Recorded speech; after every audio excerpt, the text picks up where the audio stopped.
This channel is part of the History Hit Network. Stick around to find out more. America, America, God mend thine every flaw, confirm thy soul in self-control, thy liberty in law. O beautiful for patriot dream that sees beyond the years, thine alabaster cities gleam, undimmed by human tears.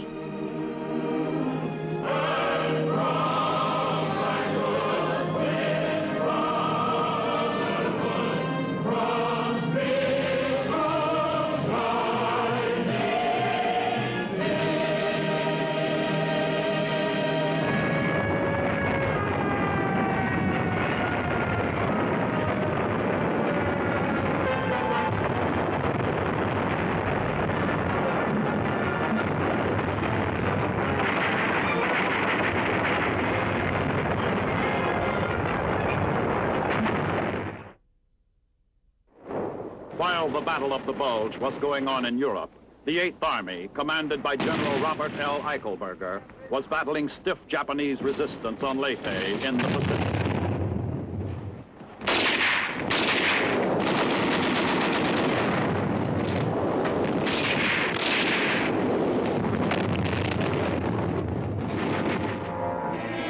The fight for Leyte would continue for months, until nearly 50,000 fanatical Japanese would be annihilated.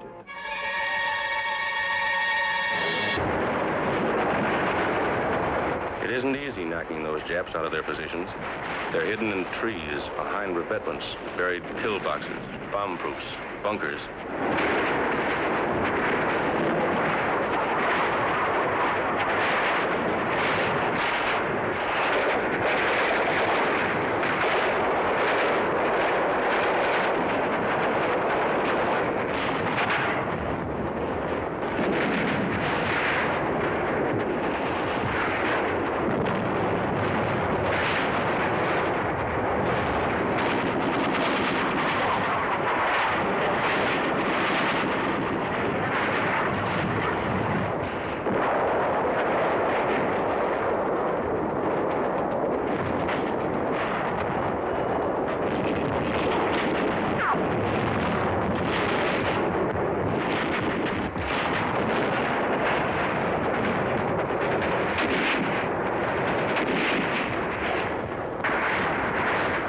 Hand grenades.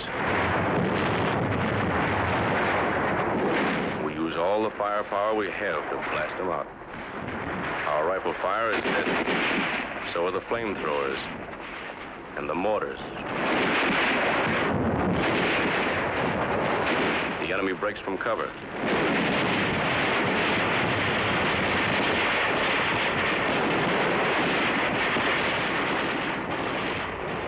It's tough getting them out of places like this. We can never be sure where their snipers are placed. We take it slow, easy.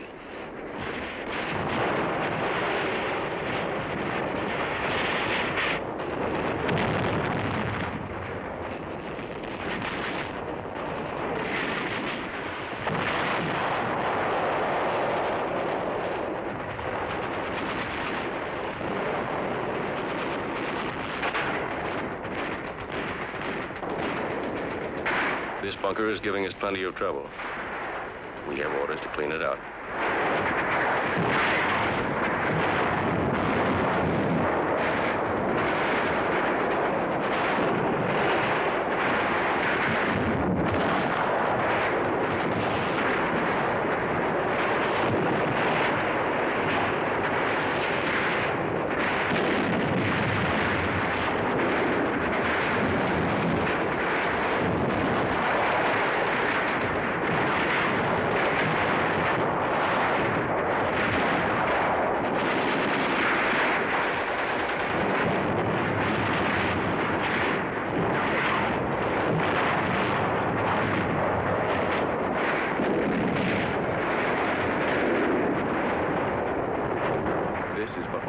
On the other side.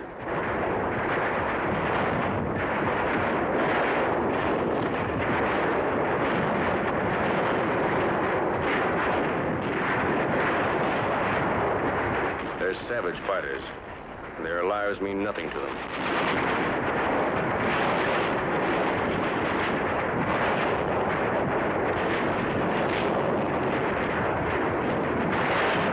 One of our boys is hit.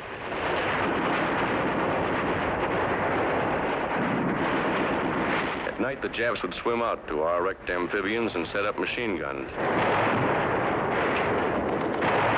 They got a few of us before we got them.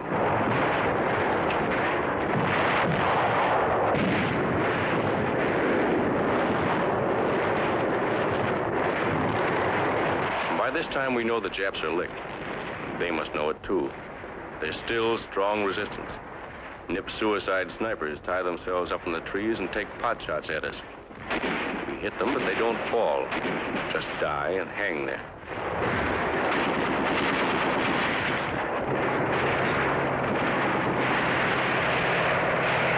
A light tank moves up the airstrip.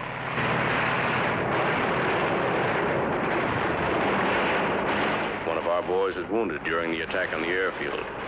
Another Marine goes out after him in a Jeep under heavy machine gun fire.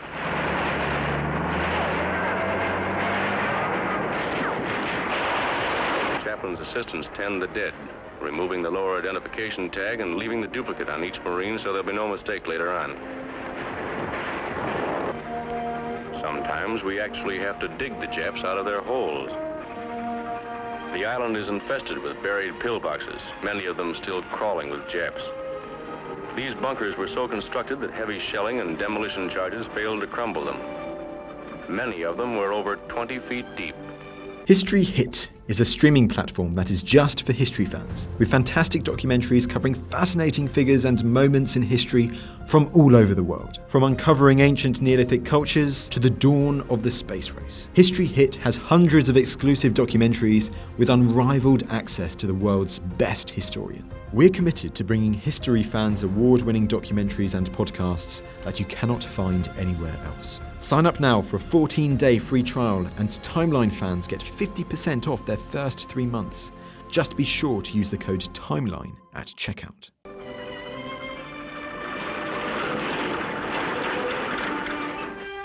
Our first prisoners.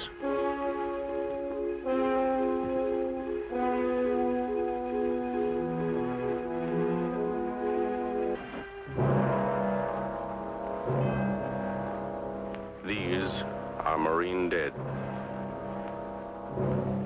This is the price we have to pay for a war we didn't want.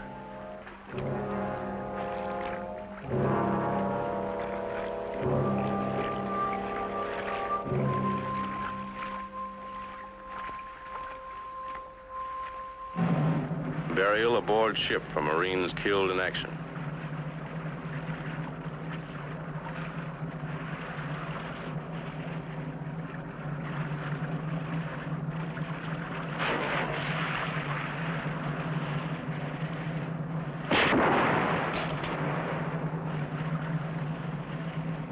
As I stand here today, having taken the solemn oath of office, in the presence of my fellow countrymen, in the presence of our God,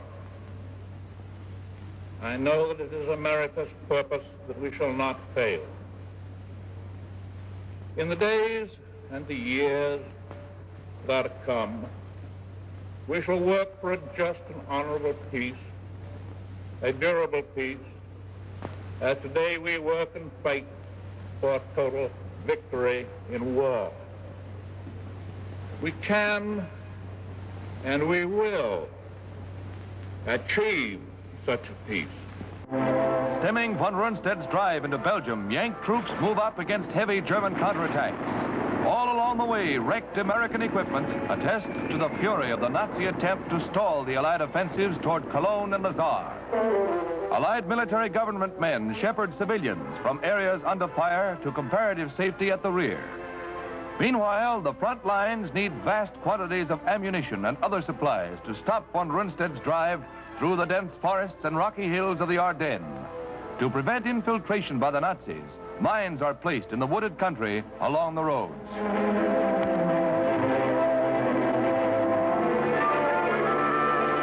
Roadblocks are set up. one light tank is camouflaged as a haystack. Troops scatter through the field searching for Nazi paratroopers, dropped behind our lines to disrupt communications. An abandoned parachute equipment container and a white snow cape are picked up. The Nazis tried every trick, even dressing their troops in captured American uniforms. It was necessary for MPs to halt our own troops and check their credentials. The first few days found the weather perfect for von Rundstedt's thrust. Allied planes were grounded, and the infantry had to fight it out alone.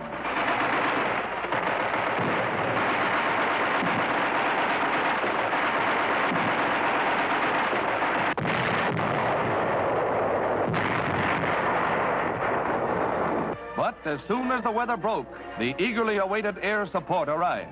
The huge bombers roared over Nazi positions and dropped thousands of tons of bombs.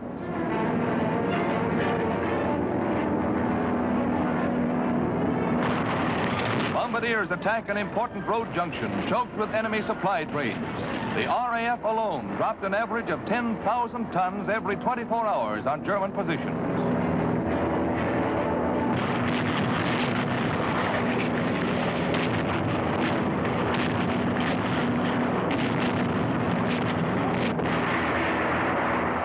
Patton's armor races madly to the relief of Bastogne, where parts of the 9th and 10th Armored Divisions and the 101st Airborne, tough paratroopers and glider men, were surrounded by the enemy. Dug into hillsides, they eagerly welcomed supplies delivered by fleets of air transport planes.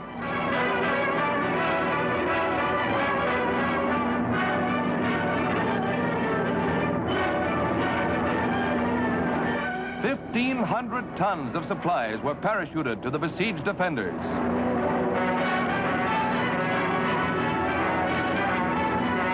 New supplies of ammunition are put to work immediately.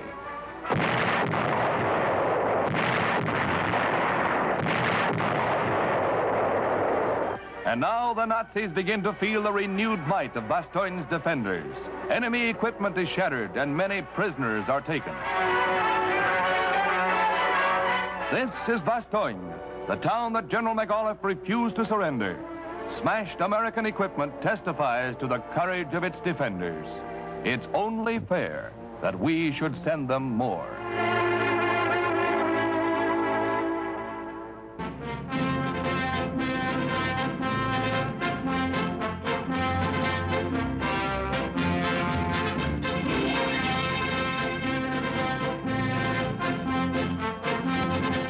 Iwa Jima, 750 miles south of Tokyo. Navy films show phases of the three-day bombardment prior to amphibious invasion of the 8-square-mile island. Naval assaults on Iwa actually began early in December, with several softening up shellings preceding present operations.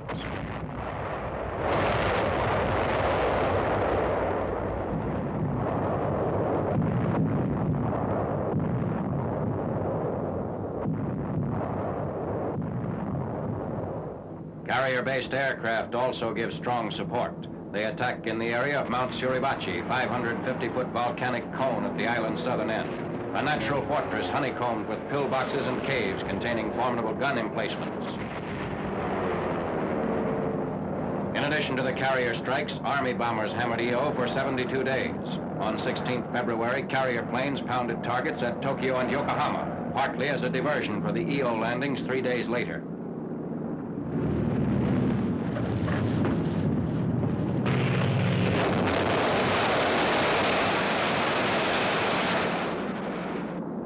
Transport area. Admiral Nimitz announces that more than 800 ships of all types participate in the Iwa assault. An estimated 40,000 Marines are ready to hit the beaches. Opposing them is a Jap garrison of 20,000 men. Landing craft rendezvous on D-Day, 19th February.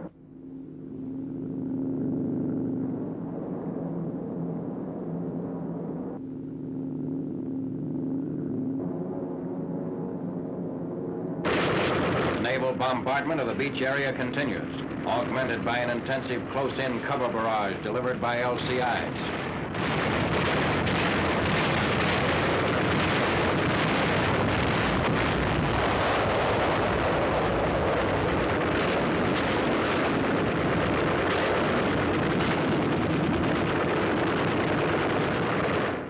A warship is hit. The enemy is employing dual-purpose guns, 120mm mortars, and his new 1,100-pound rockets. Elements of Lieutenant General Holland M. Smith's Pacific Marines approach the eastern beaches of Iyo. 4 initial landings are made just north of Suribachi and further up the coast. The 4th and 5th Marine Divisions each send 2 regiments with the vanguard force. H hour is 0900, and the landings begin as scheduled.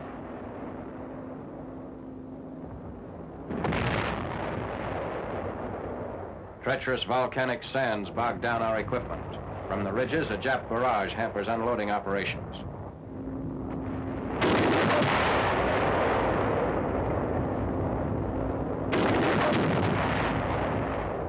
One of the shells hit this LCI. Among the casualties is a Navy combat cameraman who photographed several of the preceding scenes. Support landings. Additional waves drive shoreward in the face of heavy mortar fire. Preliminary bombardment has driven the enemy from his beach positions and results in relatively light opposition through the early stages of the advance. However, casualties are reported to be high among exposed beach and shore parties responsible for bringing up supplies. The loose, brittle volcanic cinder which forms the surface of this island makes difficult the use of ordinary mechanized equipment.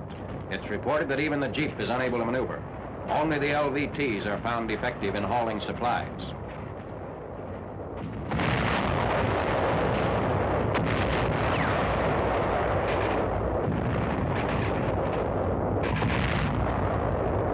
Resistance grows as the Marines push across the narrow isthmus with the objective of isolating the Mount Suribachi area at its southern tip. Above the beaches, the enemy is entrenched in caves and dugouts, 30 to 40 feet deep. 2-story pillboxes and blockhouses, often buried in the volcanic deposits.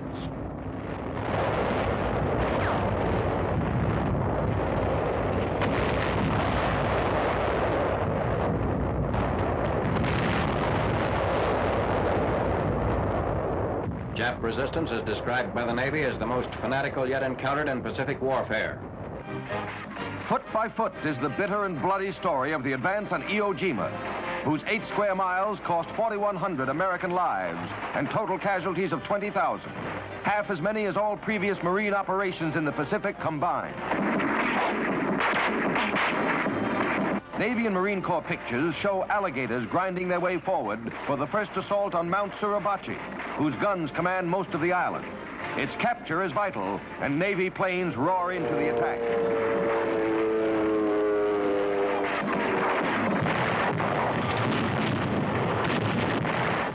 Marines dig in for the big push up the mountain behind a curtain of dive bombing.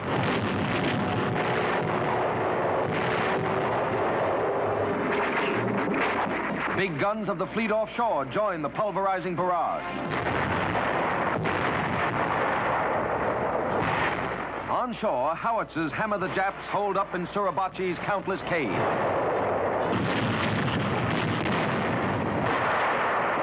The summit of Suribachi is now in range of concentrated land fire.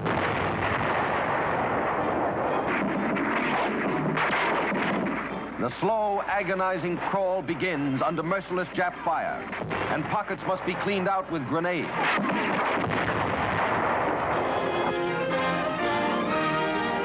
"22,000 Japs died in the fanatical defense of Iyo against Marine courage that would not be denied. Few prisoners were taken in the 27-day struggle. Literally thousands of foxholes and pillboxes had to be taken before Iyo was ours. The fortifications of the Jap bastion make even more incredible the epic of Marine achievement. But take it they did, to their everlasting glory. The blood-soaked volcanic ash will live forever as their monument."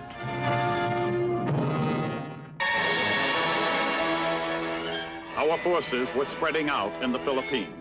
6th Army troops landed on Luzon in the Lingayen Gulf and swept southward to capture Tarlac, only 65 miles from Manila.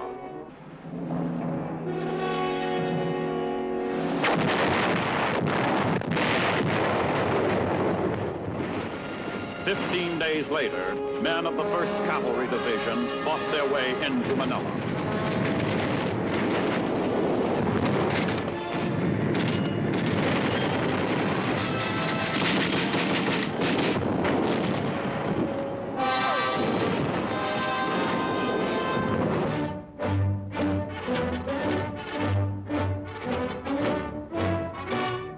with the 6th Army in northern Luzon. Field artillery units and troops of the 25th Infantry attacked Jap positions in the Lupao and Umingan areas. In this action, roadblocks are established south of the town of Umingan, which give our forces complete control of the last remaining highway in the north-central plain.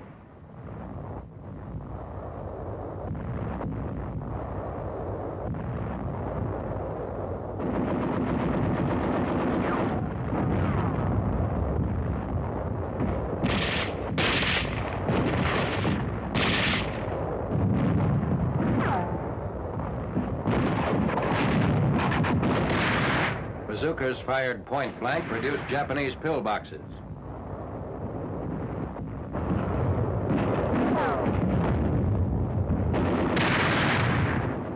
Wreckage of a Jap convoy caught in a roadblock and wiped out by artillery. 8 tanks, 20 trucks, and 8 105mm guns were destroyed, and 54 enemy troops killed. Tank units and troops of Major General Vern D. Mudge's 1st Cavalry Division dismounted, crossed the Angat River at Bustos. This is the last important water barrier between the central Luzon plain and Manila.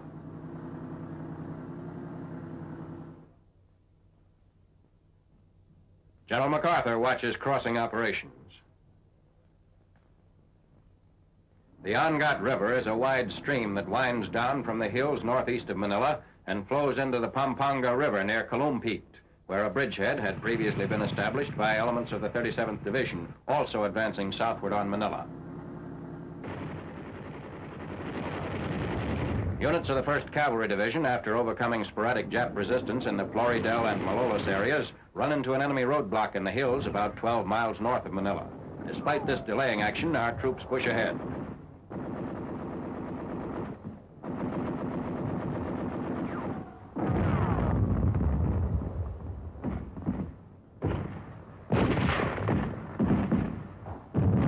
On 3rd February, troops of the 8th Regiment, 1st Cavalry, enter Manila at Grace Park on the northern outskirts of the city. Spearhead columns turn into the Avenida Rizal and move swiftly on the concentration camp at Santa Toma University and the Malacañan Palace on the north bank of the Pasig River. Filipinos turn out to give our troops an enthusiastic welcome.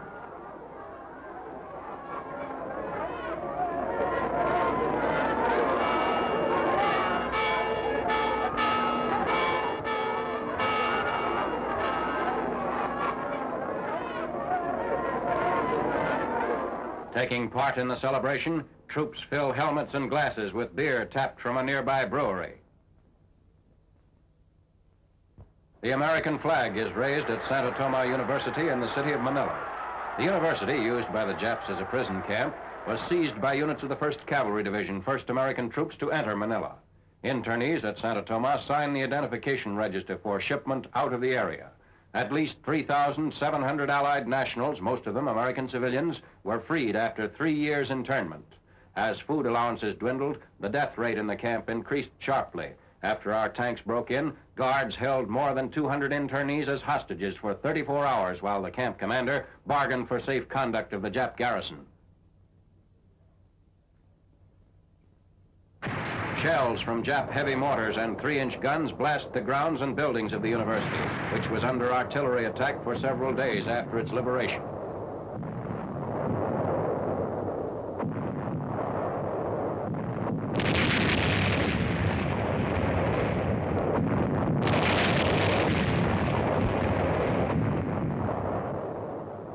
American guns massed in the university yard fire against enemy artillery positions.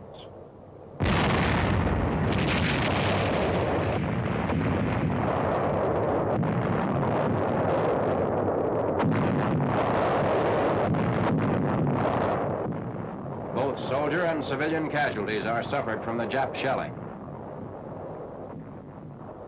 Block-to-block street fighting rages in the Rosario suburb of Manila as troops of the 1st Cavalry Division and the 37th Infantry Division join to mop up Jap snipers and small resistance groups in the northern sections of the city. The enemy uses mortars, rockets, and artillery to hinder our advance. Riflemen and machine gunners cover patrols, ferreting out Jap snipers.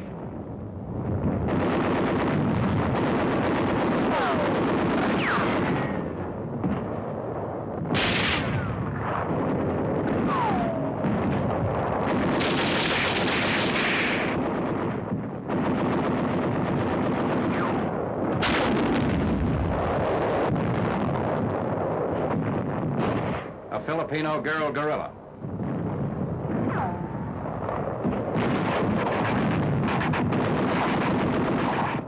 Buildings are mined and fires started by the retreating Japs. Civilians flee from the burning buildings, salvaging furniture and household goods.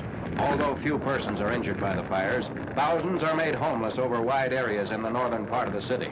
While inhabitants try to save a few prized possessions, looting adds to the terror and confusion.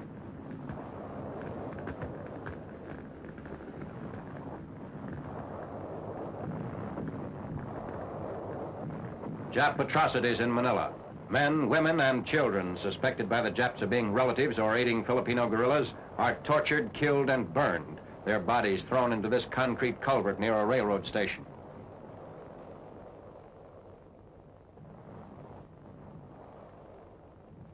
Filipino collaborators rounded up by the guerrillas. One of them carried maps showing the burned area of Manila and locations that were to be fired by the Japanese. The collaborator is led through the streets of downtown Manila. Bilibid prison in the heart of Manila. Liberated American servicemen dig in the prison courtyard to find the regimental colors which they buried in the first days of their imprisonment, shortly after their capture at Bataan. General MacArthur visits Bilibid prison. He assured internees that every facility of the armed forces is being devoted to the care and attention of those who've been rescued. Fires in Manila's ruined dock area.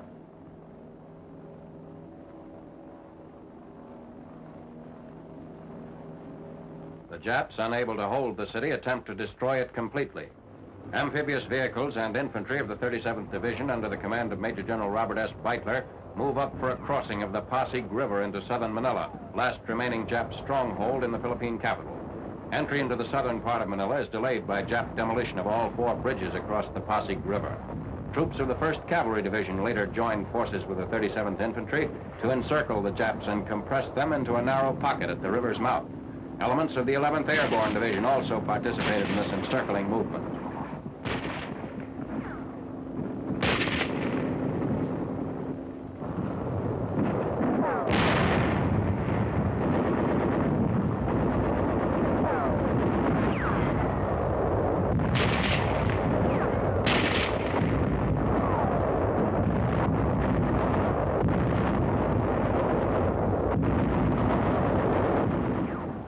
The enemy is pushed back toward a last stand at Intramuros, the ancient walled part of the city of Manila on the south bank of the Pasig River.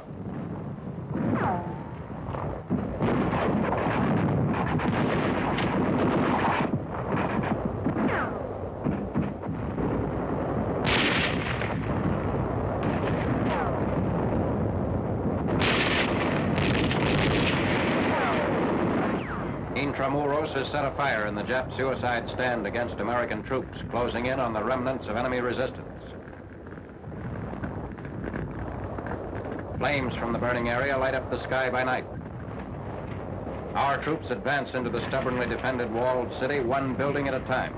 The Japs are unable to maintain continuous fire against infantry units, but slow down our progress with machine gun and sniper fire from concealed positions in walls, windows, and rubble.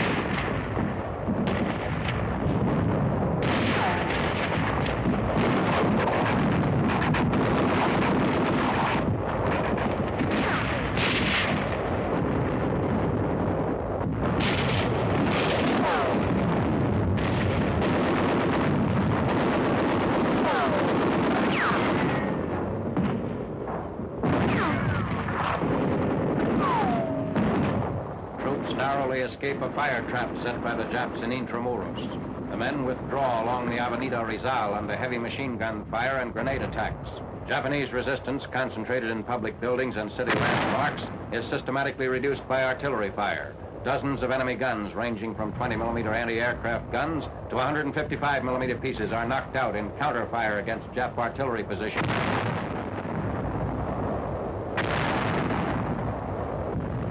American shelling drives the Jap troops into the open. They dash for shelter across an open plaza. Burning Manila, free after 3 years of Japanese control.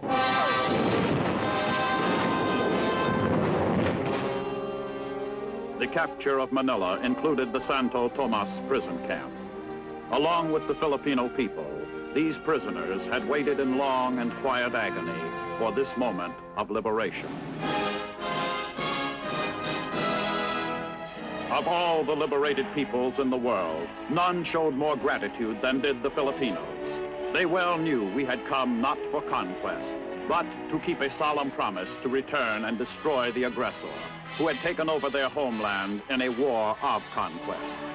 Less than 2 years later, the Philippines would be given complete independence as a sovereign nation by the United States.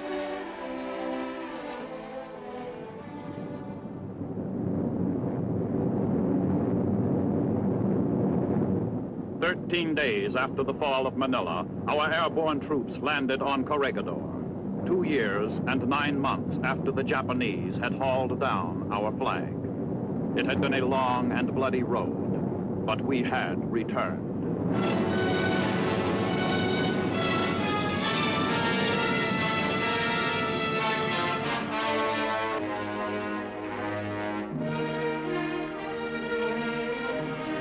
Who and where were those who once had said the American was no soldier, that he would not fight? I see that the old flagstaff still stands.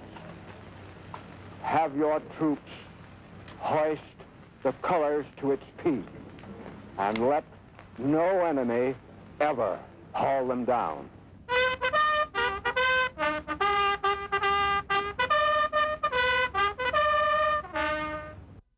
Driving through terrific storms, task forces of the Pacific Fleet roam the seas about Japan's homeland, steadily cutting down her remaining power to wage war. Sure of their superior strength, carrier forces boldly attack Tokyo and run down Jap convoys along the sea route between Nipponese supply bases and enemy troops in Borneo, Singapore, and other isolated garrisons. It's dirty going in these winter gales, but through storm or calm, they're out to cut the enemy's lifeline. Planes warm up for a hazardous takeoff through wind and rain.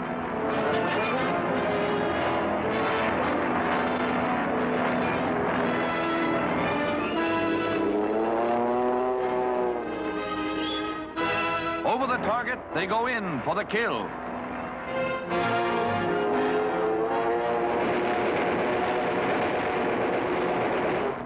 But the main target is Tokyo itself. Here, the supply lifeline is cut at its source. Planes from Admiral Mitcher's famous Task Force 58 conquer fighter plane opposition. Navy and Marine pilots in 3 days destroy 817 Jap planes. We lost but 9 fighters. Navy combat cameramen filmed these dramatic scenes of the attack on the heart of Japan. A strike that first hit Tokyo in the early morning hours when her armament plants were buzzing with industry. This is what the boys call the Mitcher Shampoo. A huge aluminum plant is the next customer to get the hot towel.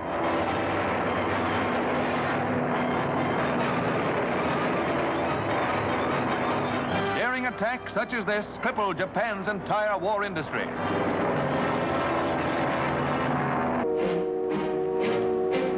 All around the world, climactic events were swiftly gaining momentum. Our Ninth Army, under General Simpson, crossed the Rhine on the 2nd of March. 4 days later, General Hodge's First Army occupied Cologne. 4 days after that, 300 of our superfortresses blasted Tokyo.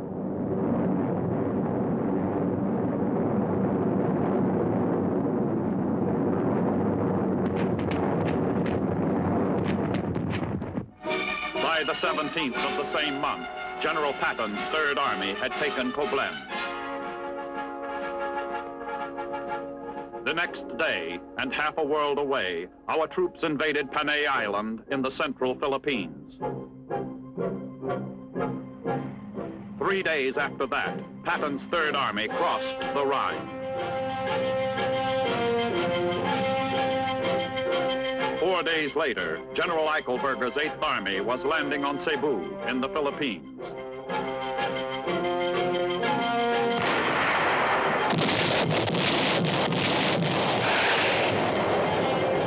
Less than a week after that, on the 1st of April, 1945, the United States 10th Army, under General Simon Buckner, invaded Okinawa. On the 11th of the same month, the 2nd Armored Division of the 9th Army reached the Elbe, only 63 miles from Berlin. The 3rd captured Coburg.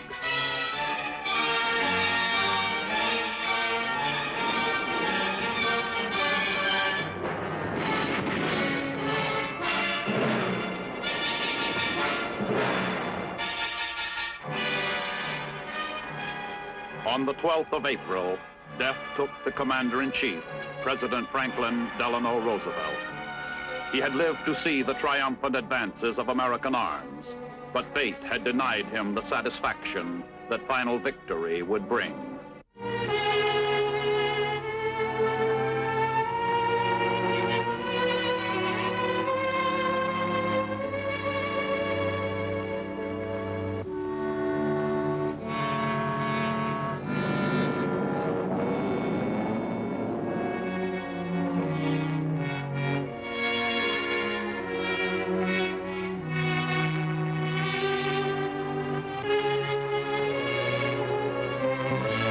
Cabinet room of the White House, Harry S. Truman was sworn in as president. On the very eve of victory and its disturbing aftermath, his was the heavy duty of carrying on with the leaders of America's allies. On the final lap of their drive on Berlin, Russian troops under Marshals Zhukov and Rosakovsky send the Germans reeling. Cossacks are in action, too.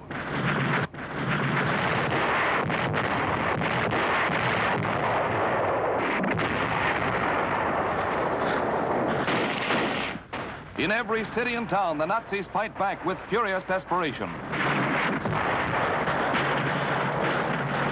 The foe must be wiped out building by building, street by street.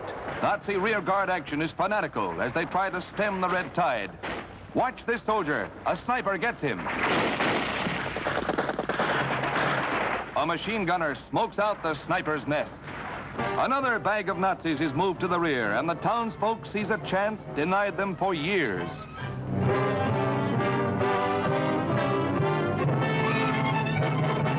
The protection of red soldiers is all that saves the prisoners from a vengeful people. Left in the wake of the onrushing Reds is the ruined city of Warsaw, scene of an indescribable 5-year reign of terror. During occupation, even trolleys were for Germans only. The immortal Chopin's home was systematically destroyed in demented defeat. But at last, the exiled population, those still alive, are able to return to the shells of their former homes. For once more, the Polish flag flies over Warsaw. Mussolini is dead, and a howling mob in Milan, where fascism was born, provides the sordid finale as it attempts to vent its rage on the body of Sawdust Caesar and his followers, executed a short time before by Italian partisans after a summary trial.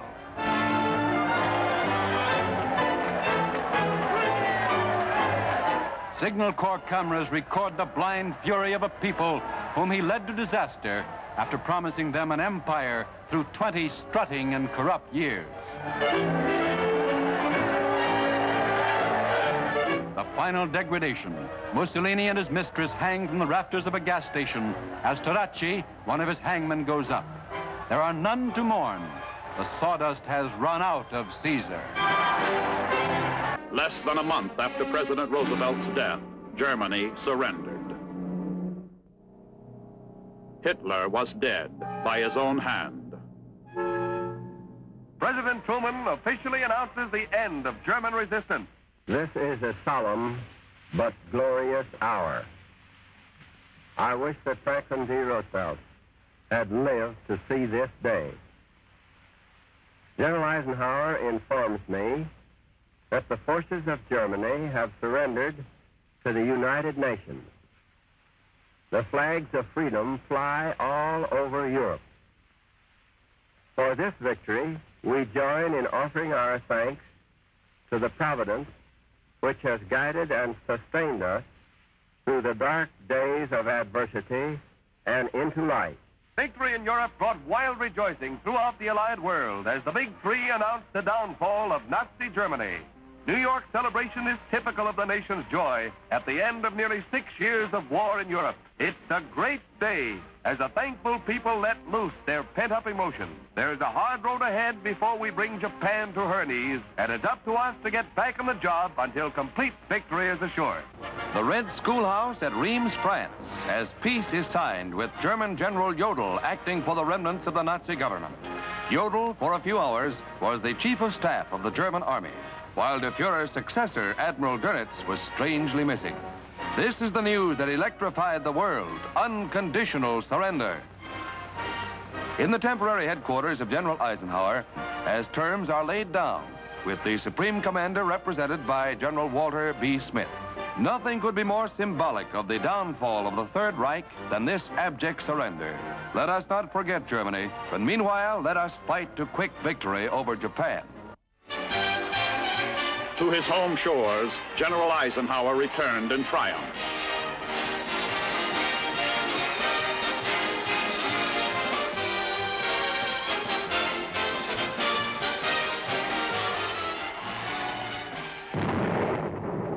But in the Pacific, a war was still going on, a big and bitterly fought war, with the end not yet in sight. Okinawa was a bloody battleground, as our 10th Army was finding out.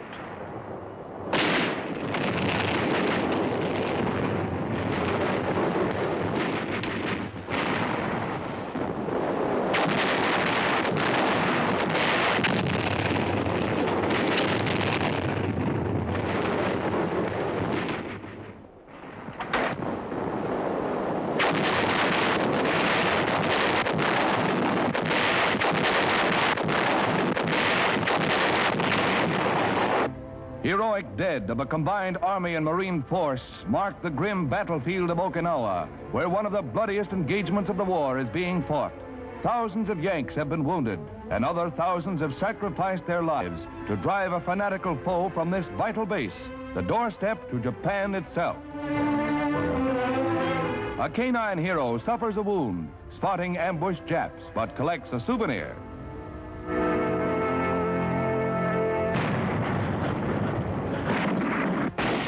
Along the Jap southern defense line between Naha, Shuri, and Yonabaru, the Yanks advanced slowly, facing one of the fiercest artillery barrages of the war. In a few hours, the enemy poured 10,000 shells into a front of only 9,000 yards. Each small advance is gained by sheer grit in the face of withering fire from a suicidal enemy being slowly hammered back into the hills. The enemy defense line across the island is forced back and flanked at both ends by the dogged attack. Cautiously advancing on the firmly dug-in enemy, Yanks plant a heavy charge of dynamite.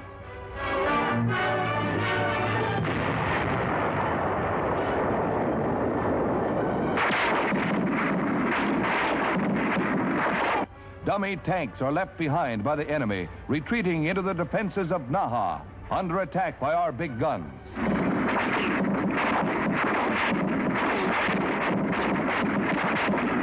The going is brutal and our casualties are high, but Okinawa stands squarely across the road to Tokyo and the China coast.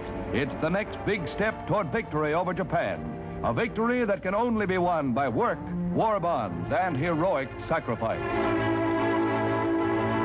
It took us 82 days of continuous fighting to take Okinawa.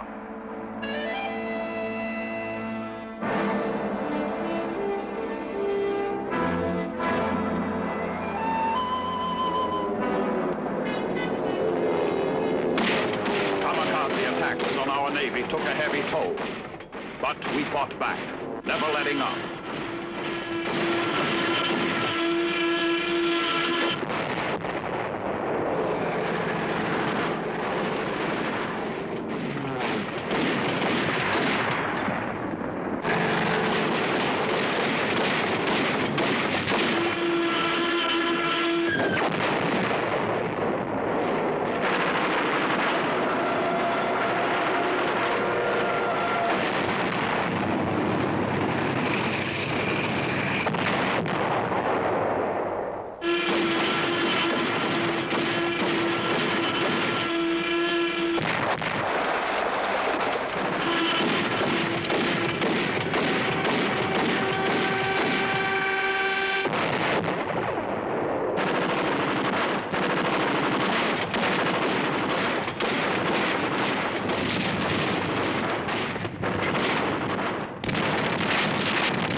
the military might of the United States would now be concentrated on the Japanese homeland. A tough job lay ahead, a job that would take men and equipment. Our entire military strength was now aimed at the one remaining Axis partner. Swarms of B-29s and carrier task forces carry destruction to the Japanese homeland. These and the following scenes of the opening of the final assault on Japan were photographed by newsreel, Navy, and Signal Corps cameramen.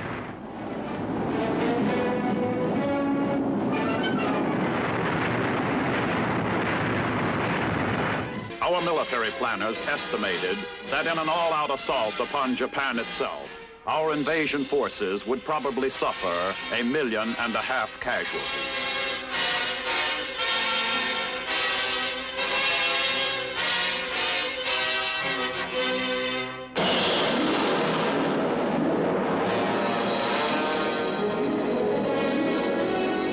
But a new and terrifying force had come into the world, which was to prevent those 1.5 million casualties, the atomic bomb. 2 of these awesome weapons dropped on Hiroshima and Nagasaki brought Japan to her knees. The President reports on the startling developments that sealed Japan's fate. We are now prepared to destroy more rapidly and completely every productive enterprise the Japanese have in any city. We shall destroy their docks, their factories, and their communications. Let there be no mistake. We shall completely destroy Japan's power to make war. It was to spare the Japanese people from utter destruction that the ultimatum of July the 26th was issued at Potsdam. Their leaders promptly rejected that ultimatum. If they do not now accept our terms, they may expect a rain of ruin from the air, the like of which has never been seen on this earth. Behind this air attack will follow sea and land forces in such numbers and power as they have not yet seen, and with the fighting skill of which they are already well aware. Generalissimo Stalin, from Lenin's tomb in Moscow's Red Square, reviews his troops. The Russian decision to join in the effort to achieve quick victory over Japan was made before the release of the news concerning the atomic bomb by President Truman.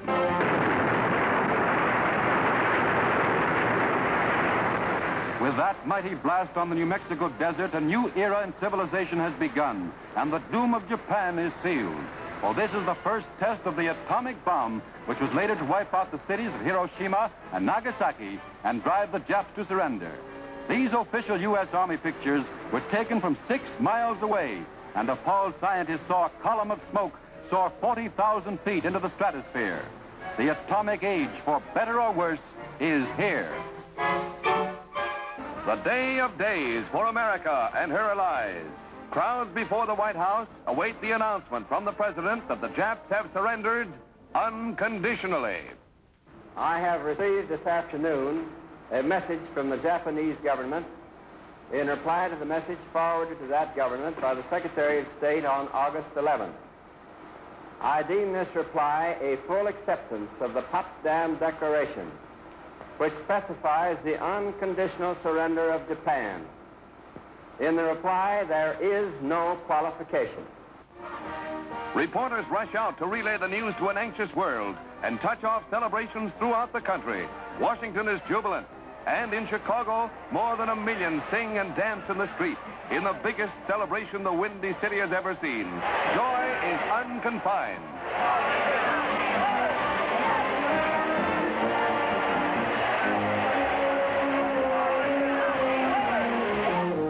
It was 4 o'clock Pacific time in San Francisco when the announcement came, and people were quick to leave their offices for an impromptu, spontaneous celebration. But it was in that city's Chinatown where Victory Day was the most joyous. Firecrackers that had been hoarded for years are set off in a triumphant roar.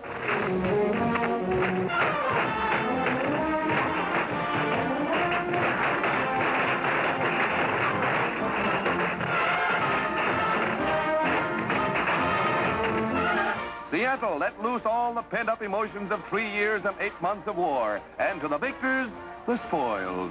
The pose may not be dignified, but the young lady is not the least upset. Peace, it's wonderful. The Navy photographer gives us a preview of Admiral Halsey's ambition to ride the Emperor's white horse through the streets of Tokyo. Their rallying cry is, "Go to it, Admiral," and so say we all of us.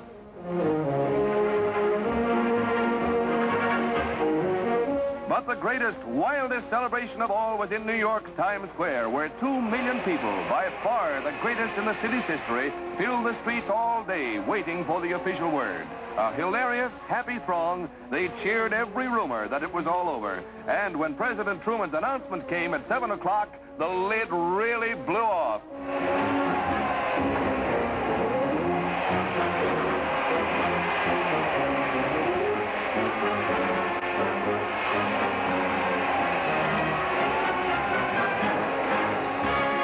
Tens of thousands of proud American flags dotted the square, and as the day wore on, hilarity reached a high peak.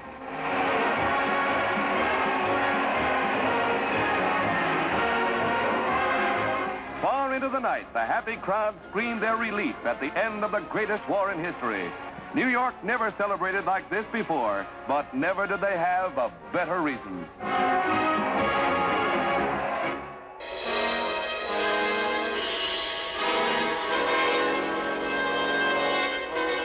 On the 2nd of September, 1945, Japanese officials signed the Articles of Formal Surrender on the battleship Missouri in Tokyo Bay.